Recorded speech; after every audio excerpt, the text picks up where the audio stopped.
Hello, dispatching family, and hello to my seasoned dispatchers. I wanted to talk to you guys about finding the perfect owner operator. Now, I'm on social media just like everyone else is on social media, and I see posts from drivers requesting dispatching services. And then I see like 50, 60 comments from dispatchers putting up their flyers or just saying that they're interested in them or letting them know that they shot them a message in their inbox. But what I don't see is I don't see anyone asking the owner operator which equipment type they have. Guys, that is so important, right? Because not everyone has strengths in every equipment type. And some equipment types require specialty dispatchers. So there is the big three, right? Dry van, flatbed, and reefer. And then there are the other ones which are considered to be a niche or a niche, however you want to pronounce it. So that's the hot shots, that's the cargo vans, that's the box trucks, that's the auto haulers. Those type of equipment types are what we consider to be a niche. You need to ask that question. That question is very important. Then once you start speaking with the driver and you find out what their equipment type is, and if you are experienced enough or comfortable enough in dispatching that equipment type, the next question you need to ask is, what is your MC number? So we can go onto the FMCSA website so we can verify that this owner operator has an authority, okay, and it's active. That is very important. Another thing I want to talk to you about is you need to know when your driver wants to be home. If your driver wants to be home every night, it's going to take a lot more work than a driver who wants to be OTR, which is over the road. Okay, drivers who want to be home daily, you're going to have to either find them a great paying load or multiple loads, partials maybe. Okay, so you need to make sure you feel comfortable with dispatching a driver like that. It is going to take a lot of work, but you can do it. You can definitely do it. An ideal driver is someone who wants to be over the road. Someone who wants to be home every 2 weeks, 2 weeks on the road, 1 week off the road. Most drivers do want to be home every Friday. It's not impossible, okay? It's not as stressful as having a driver who wants to be home every day, but just know that driver who wants to be home every Friday is limiting how much money they're going to make. So those are the conversations that you want to have with your driver. You also want a driver who has factoring, okay? A factoring company serves the purpose of giving the driver cash advances for their loads, because if they just wait on the broker to pay them, they can wait anywhere from 30 to 60 days. So most drivers have a factoring company. That is a discussion that you need to have with your carrier. You don't want to put yourself in a predicament where you're not getting paid on time, right? Because we're putting in all this work to get this driver moving. Something else I want to talk to you about is common mistakes that new dispatchers make. We just do. You just don't know when we're getting started, right? One of the most common mistakes is overbooking your driver. You want to communicate with your driver.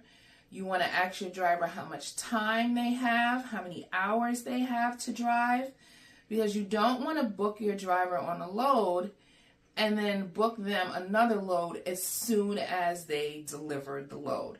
It does not work like that. You need to give them at least 2 hours to get loaded and 2 hours to get unloaded. That is generally the time that it takes for your driver to get loaded. So if your driver has a delivery and it's 10 o'clock in the morning, in your head, you need to be saying, okay, I'm going to look for a load that picks up around 12 or an open window from 7 to 3. Okay, another common mistake that we make as new dispatchers is chasing the money, right? Who wouldn't want to chase the money? If you see a load that's paying $3.10 a mile, why would we not want to book that load? You want to do your research before you book that load. Find out why they're paying that much money, right? So you want to try and see where it's being delivered. A lot of times that load is being delivered where there's hardly any loads to pick up. So do your research. Don't just chase the money, because if you just chase the money, you are risking putting your driver in a dead zone. And dead zone meaning there's no other loads around them. And soon after that, they're not going to want to use your service. Another common mistake that is made by new dispatchers is ignoring the paperwork. We receive a rate confirmation. That rate confirmation has how much it's going to weigh, where it's going, the pickup and delivery time, and it also has special instructions.